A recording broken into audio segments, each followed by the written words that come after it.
Halo anak-anak kelas 9, kembali lagi di program Belajar IPA Fisika bersama Ibu Santi. Pada kesempatan kali ini, kita akan belajar tentang kation, anion, dan ikatan kimia. Sebelum kita lanjut, pastikan ya kalian semua sudah subscribe channel YouTube Ibu Santi. Baik anak-anak, langsung saja kita mulai. Yuk. Struktur atom. Pada materi sebelumnya kita sudah belajar bersama ya anak-anak ya tentang atom gitu ya.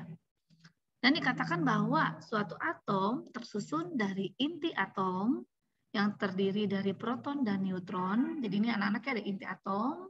Di dalam inti itu ada proton dan neutron. Dan elektron yang bergerak mengelilingi inti atom. Jadi ini anak-anak ada elektron yang berada pada lintasan-lintasan tertentu dan mengelilingi inti atomnya.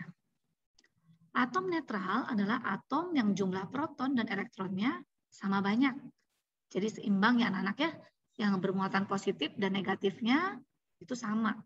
Dikatakan atomnya netral. Atom bermuatan listrik. Partikel penyusun atom yang dapat bergerak bebas hanya elektron. Bisa berpindah antar lintasan, antar atom, bahkan antar benda. Untuk proton dan neutron itu nanti terikat kuat ya di dalam inti atom. Jadi sekali lagi anak-anak, partikel penyusun atom yang bisa bergerak bebas hanya elektron atau yang bermuatan negatif. Apabila suatu atom mengalami perubahan jumlah elektron, baik karena proses menerima ataupun memberi elektron, maka atom tersebut berada dalam kondisi tidak netral atau bermuatan listrik. Atom yang bermuatan listrik inilah yang kemudian disebut dengan istilah ion. Nah ini anak-anak menunjukkan ini atom netral ya anak-anak ya. Jumlah proton muatan positifnya ini 3. Dan jumlah elektron yang bermuatan negatifnya juga 3. Jadi seimbang anak-anak jumlah positif dan negatifnya. Untuk gambar berikutnya kita bisa lihat jumlah proton atau muatan positifnya 3. Sedangkan elektron yang negatif ini 2. Jadi atom ini dikatakan bermuatan positif atau ion positif. Sedangkan untuk gambar yang ketiga kita bisa lihat di sini jumlah proton atau muatan positifnya itu 3. Sedangkan jumlah elektron yang bermuatan negatifnya ini ada 5 anak-anak. Jadi ini dapat dikatakan atom bermuatan negatif atau ion negatif. Berikutnya kation dan anion. Ion dibedakan menjadi 2, yaitu ion positif disebut kation dan ion negatif disebut anion. Ion positif terjadi saat jumlah elektron lebih sedikit daripada proton. Dan ion negatif terjadi saat jumlah elektron lebih banyak daripada proton. Jadi anak-anak sekali lagi yang menyebabkan atom menjadi ion atau bermuatan listrik itu kan tadi dari elektronnya. Jadi tokoh utamanya atau pemeran utamanya di sini adalah elektron ya anak-anak ya. Jadi ion positif itu kalau elektronnya sedikit atau lebih sedikit daripada protonnya. Sedangkan ion negatif itu kondisi di mana jumlah elektronnya lebih banyak daripada protonnya. Nah, seperti ini anak-anak ya. Ini ion positif, positif. Ini ya positifnya 3, negatifnya 2. Jadi elektronnya lebih sedikit gitu anak-anak ya.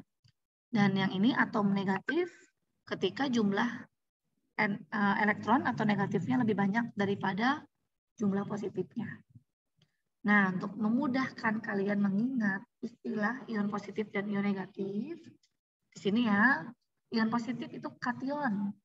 Itu berhubungan sama cat, kucing gitu ya. Biasanya kucing itu kan lucu ya anak-anak ya. Nah, jadi membawa situasi atau kondisi yang positif gitu, menyenangkan. Sedangkan anion itu nanti dihubungkan dengan onion ya atau bawang. Bawang merah gitu ya. Biasanya kan kita kalau ngupas bawang atau ngiris bawang tuh matanya pedih, perih gitu ya, bisa keluar air mata. Nah, itu negatif gitu ya. Contoh kation atau ion positif. Nah, di sini anak-anak ada atom Na, di mana nomor atomnya 11 dan nomor masanya 23. Kita bisa lihat di sini anak-anak ya, jumlah elektron pada atom Na itu 11. Kemudian konfigurasi elektronnya, yang 11 elektron ini ya, nanti terdistribusi ke kulit-kulitnya, yaitu 2 di kulit pertama, 8 di kulit kedua, dan 1 elektron ini di kulit ketiga atau kulit terluarnya. Nah, ini elektron terluar berjumlah 1 ya, nanaknya ini jadi ada 1 elektron di kulit terluarnya. Maka Na cenderung melepaskan 1 elektron sehingga terbentuk ion positif atau kation.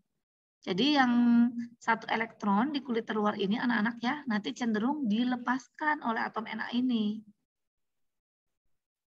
Maka nanti Na itu akan terbentuk ion positif ini ya, Na positif atau Na plus seperti ini.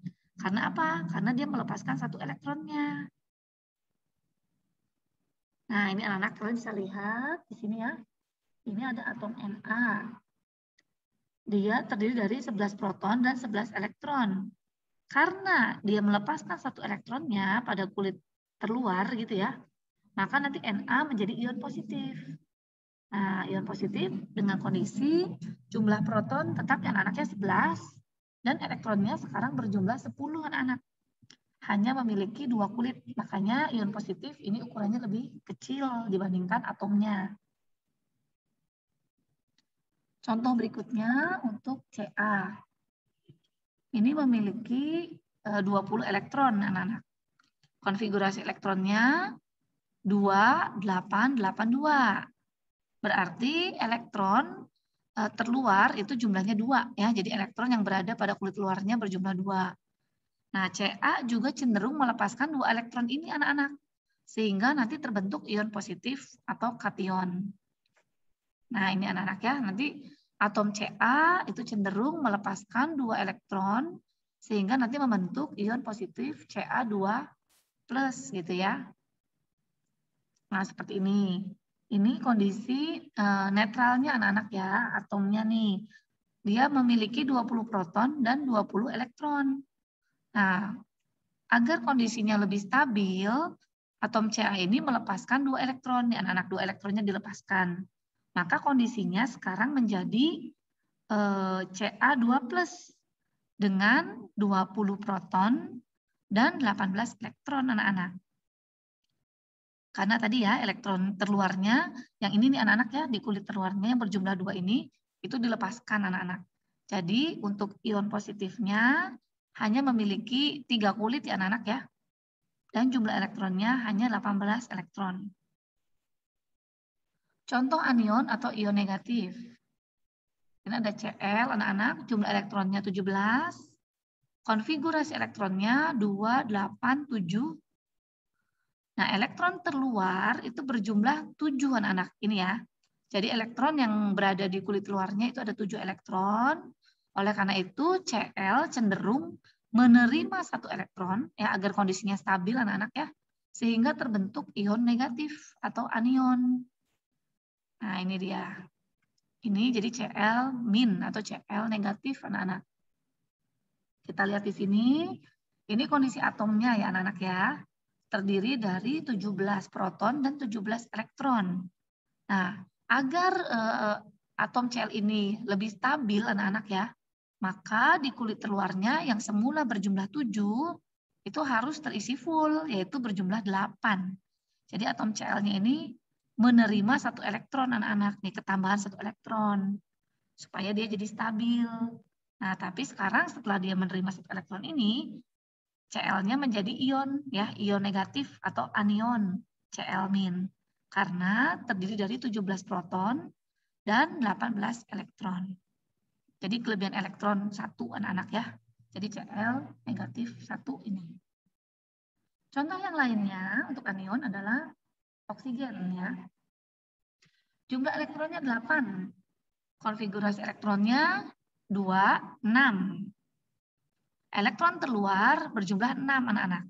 Nah, supaya stabil, maka oksigen cenderung menerima 2 elektron, sehingga terbentuk ion negatif atau anion anak-anak. Seperti ini. Jadi nanti O2-. Kalau kita lihat di sini anak-anak ya, ini kondisi awalnya anak-anak. Oksigen ini ya, masih atom netral, dia memiliki 8 proton dan 8 elektron. 2 elektron di kulit pertama, 6 elektron di kulit kedua ini ya. Nah, agar stabil, kulit kedua itu terisi dengan 8 elektron. Jadi si oksigen ini menerima 2 elektron dari luar gitu ya. Sehingga kondisi akhirnya adalah dia menjadi ion negatif atau anion. Dengan jumlah proton 8 dan elektronnya sekarang menjadi 10 elektron. Jadi kelebihan 2 elektron ya anak-anak ya, kelebihan 2. Makanya nanti ionnya O negatif 2 atau O2- seperti itu. Unsur logam dan non-logam. Pada umumnya, unsur-unsur dalam bentuk logam cenderung melepaskan elektron, sehingga akan bermuatan positif, membentuk kation. Sedangkan unsur non-logam akan cenderung menerima elektron, sehingga bermuatan negatif atau membentuk anion. Ini anak-anak ya, ada unsur logam dan non-logam. Yang logam nanti cenderung bermuatan positif, dan yang non-logam nanti cenderung bermuatan negatif. Elektron valensi. Kecenderungan suatu atom untuk menerima atau melepas elektron sehingga menjadi stabil juga dapat diketahui dari jumlah elektron terluarnya atau dikenal dengan istilah elektron valensi. Jadi ini sebutan untuk elektron yang berada pada kulit terluar suatu atom anak-anak ya. Atom yang memiliki elektron terluar lebih dari 5 cenderung mengikat atau menerima elektron. Sedangkan atom yang memiliki elektron terluarnya kurang dari 4 cenderung melepaskan elektron. Nah, seperti ini anak-anak ya. Misalnya nih Na. Tadi kan Na elektron keluarnya cuma 1 ya. Sedangkan Cl elektron keluarnya tuh 7. Jadi dalam kondisi seperti ini Na itu cenderung melepaskan yang 1 elektronnya dia, kemudian ditangkap oleh Cl anak-anak. Nih, jadi sekarang Na dan Cl-nya ini dalam kondisi yang lebih stabil gitu anak-anak ya. Tapi Na-nya jadi kation dan Cl-nya jadi anion. Muatannya berbeda nih anak-anak ya, positif dan negatif jadinya. Ikatan ionik. Ikatan ionik adalah pembentukan ikatan kimia dengan proses transfer elektron antar 2 atom agar atom-atom berada dalam keadaan stabil. Nah, seperti ini anak-anak ya. Jadi di sini ada Na, kayak tadi sih anak-anak ini mirip ya. Na supaya stabil dia melepaskan 1 elektronnya. Nah, Cl supaya dia stabil dia harus menerima 1 elektron. Jadi di sini Na memberikan elektronnya dan Cl menangkap elektron dari Na. Nah, ini anak-anak ya. Ini ada ilustrasinya nih, ada Emily dan ada Sarah gitu kan ya.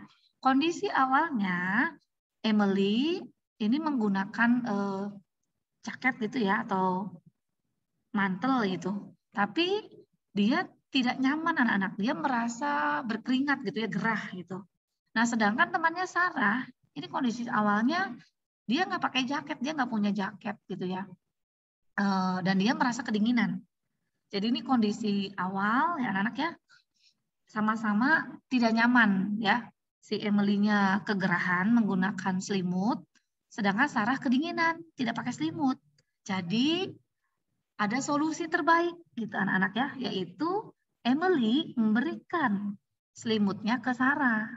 Jadi sekarang ketika Emily-nya sudah memberikan selimut itu ke Sarah, Emily merasa nyaman gitu tuh ya.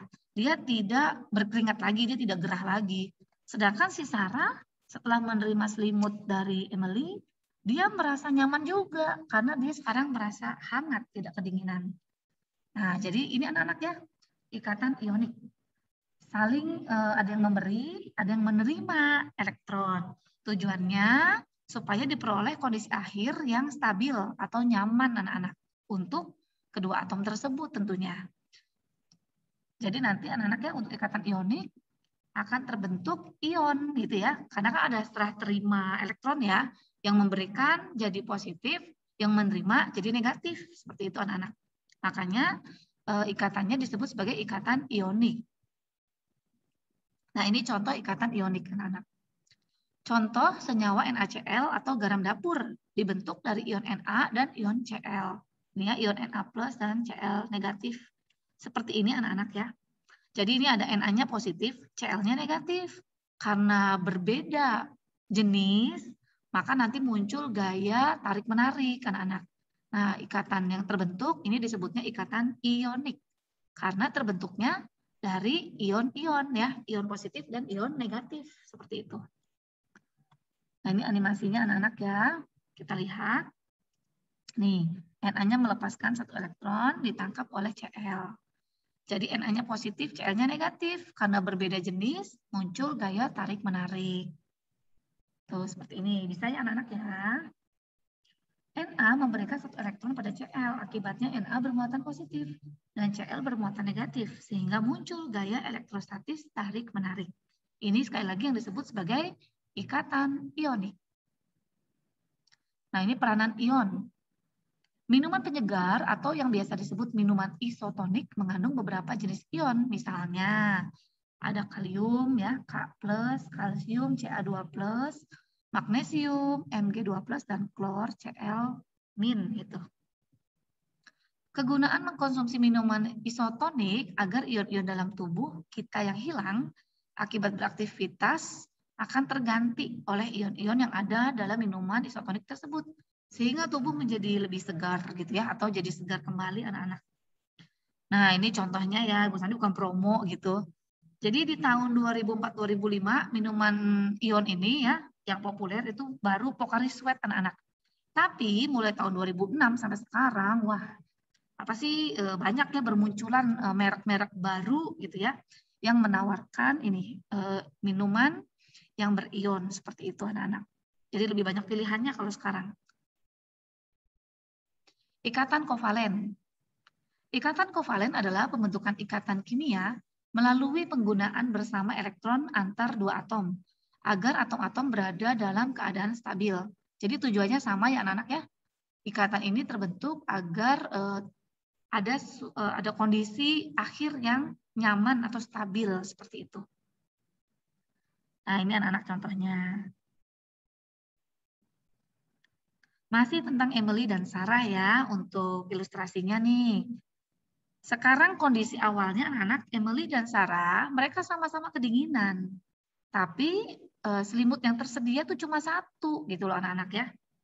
Jadi apa yang harus dilakukan? Nah solusinya ya ini anak-anak Emily dan Sarah harus berbagi selimut gitu ya. Jadi satu selimut digunakan bersama gitu ya. Satu selimut digunakan berdua. Nah jadi sekarang ketika mereka sama-sama menggunakan selimut gitu ya, mereka merasa lebih nyaman, lebih hangat gitu ya, dengan berbagi selimut yang ada seperti itu. Jadi kurang lebih ikatan kovalen seperti ini anak-anak ya, berbagi elektron gitu ya, menggunakan elektron yang ada tuh bersama-sama seperti ini. Jadi ada satu selimut dipakai berdua. Nah kita lihat aja contoh ikatan kovalen anak-anak. Ada hidrogen, ya H2, oksigen, O2, nitrogen, N2, air, H2O, dan amonia. Kita lihat ininya ya. Nah ini hidrogen anak-anak. Hidrogen seperti yang kita tahu ya, memiliki satu elektron, satu atom hidrogen itu. Nah jadi supaya mereka stabil, nah itu kan ada dua elektron ya anak-anak ya. Jadi nanti saling, ini anak-anak memberikan ini ya. Jadi dipakai bersama gitu. Ini dua elektron itu, satu dari hidrogen sebelah kiri dan satu dari hidrogen yang sebelah kanan. Jadi masing-masing sekarang bisa menggunakan dua elektron yang ada gitu. Sedangkan untuk oksigen anak-anak ya, elektron terluarnya itu oksigen kan memiliki 6 elektron ya masing-masing. Nah, supaya stabil kan ada 8 elektron anak-anak. Jadi ini seperti ini ya, ada ikatan kovalen masing-masing menggunakan 2 elektron dari tetangganya gitu anak-anak ya. Jadi sekarang oksigen yang sebelah kanan dia memiliki 8 elektron.